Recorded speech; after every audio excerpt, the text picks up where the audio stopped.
नमस्कार। आज हम कक्षा 7 विषय हिंदी पाठ नंबर 3 को हम पढ़ेंगे। जो आधा आपने कल पढ़ा था, अब आगे की बात करते हैं। कालिदास के विरही पक्ष यक्ष ने अपने मेघदूत से कहा था कि वेत्रवती नदी को प्रेम का प्रतिदान देने जाना है, विरही प्रेम का।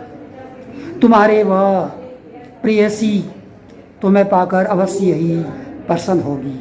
अब यहाँ कालिदास बता रहे हैं यक्ष को कि अपने मेघदूत से कहा कि वेत्रवती जो बेतवा नदी है उसको प्रेम का प्रतिपादन देने जाना है, और तुम्हारी वह श्रेयसी जो श्रेष्कर है तुम्हें पाकर के अवश्य ही प्रसन्न होगी। यह बात इन चंचल नदियों को देखकर मुझे अचानक याद आ गई। जो चंचल नदियाँ होती है, चंचल का मतलब होता है जो एक स्थान पर टिक के नहीं रहता, कभी यहाँ तो कभी वहाँ। चंचल जो बहती रहती है, कभी बहती है कभी नहीं बहती, चंचल नदियाँ हैं। चंचल नदियाँ देखकर मुझे अचानक याद आ गई और सोचा कि शायद उस महाकवि को भी नदियों का सचेतन रूपक प्रसन्न था। अब बता रहे हैं कि ये जो महाकवि है उसको भी जो नदियों का सचेतन रूप है ये पसंद था। दरअसल जो भी कोई नदियों को पहाड़ी घाटियों और समतल आंगनों के मैदानों में जुदा जुदा शक्लों में देखेगा वह इसी नतीजे पर पहुंचेगा। जुदा जुदा, जुदा जुदा का मतलब होता है अलग अलग। काका कालेलकर ने नदियों को लोक माता कहा है।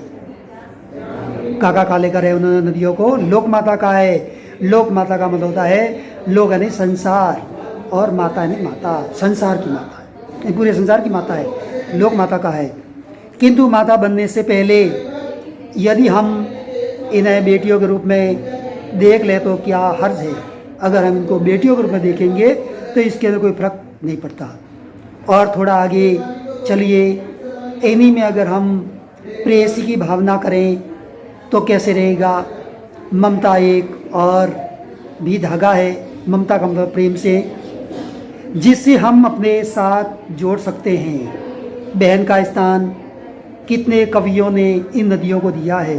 अब कितने कवि हैं जिन्होंने इन नदियों को बहन की उपमा दी है, बहन का नाम दिया है। एक दिन मेरी भी ऐसी ही भावना हुई, यानी मेरी भी अच्छी इच्छा हुई है। जो लेकिन तिब्बत की बात है, मन उछड़ गया था, तबीयत ढीली थी। अब मन उदास हो गया था और तबीयत वो ढीली हो गई थी, यानी तबीयत लूज हो जाना, तबीयत खराब होना। सतलज के किनारे जाकर बैठ गया, यानी सतलज नदी है उसके किनारे जाकर के बैठ गया था। दोपहर का समय था। पैर लटका लिए पानी में, यानी पैर है, इन पैरों को पानी के अंदर रखा। थोड़ी ही देर में उस प्रगतिशील जल ने असर डाला। इन्हीं प्रगतिशील का मतलब होता है जो लगातार बहता रहता है, उसको बोलते हैं प्रगतिशील, यानी प्रगति करता रहता है, आगे बढ़ता ही रहता है। पैर लटकाना यानी पैर नदी के अंदर उसने रखे हैं, टच नहीं हुए अंदर जमीन में। तन और मन ताज़ा हो गया। तन का मतलब शरीर से है और मन का मतलब अपने मन से है। ये दोनों ही तरोताज़ा हो गए तो लगा कि मैं गुनगुनाने लगा, यानी कुछ बोलने लगा। मन ही मन में बोलते हैं, जिसकी आवाज़ सिर्फ मुंह से बाहर जो होठों के माध्यम से आती है, दांत वगैरह नहीं दिखते हैं, उनको बोलते हैं गुनगुनाना। जो सिर्फ होठों के द्वारा ही आती है, दांत नहीं दिखते। अब ये क्या गुनगुनाते हैं। जय हो सतलज बहन तुम्हारी, लीला अचरज बहन तुम्हारी, हुआ मुदित मन हटा खुमारी। जाऊं मैं तुम पर बलिहारी, तुम बेटी यह बाप हिमालय, चिंतित पर चुपचाप हिमालय। प्रकृति नटी के विचित्र तट पर, अनुपम अद्भुत छाप हिमालय। जय हो सतलज बहन तुम्हारी। यानी ये सतलज नदी के बारे में बता रहे हैं। सतलज नदी को बहन की उपमा दी गई है कि तुम्हारी जो लीला है वो अचरज है, अनोखी है। हुआ मुदित मन हटा खुमारी, यानी मेरा मन है वो हट गया है, और हटा खुमारी यानी आलस्य हट गया।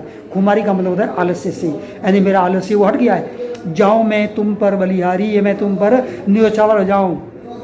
तुम बेटी यह बाप हिमालय, यानी तुम बेटी हो और जो ये हिमालय है वो बाप है, पिता के समान है। चिंतित पर चुपचाप हिमालय, चिंतित तो है ही है लेकिन फिर भी वो चुपचाप है, हिमालय चुपचाप है। प्रकृति नटी के विचित्र तट पर, यानी जो प्रकृति है ये किनारे पर विचित्र है। अनुपम अद्भुत छाप हिमालय, यानी हिमालय इसकी छाप है वो अनोखी है, अद्भुत है। जय हो सतलज बहन तुम्हारी, यानी हे सतलज नदी बहन तुम्हारी जय हो। अब इसके अंदर विशेष महत्वपूर्ण जो तथ्य हैं वो आपके व्हाट्सएप ग्रुप भेजे जाएंगे, और जो प्रश्न उत्तर है वो भी आपके व्हाट्सएप ग्रुप पर भेजे जाएंगे। तब तक के लिए जय हिंद, जय भारत, वंदे मातरम। इसी के साथ में आपका पाठ पूरा।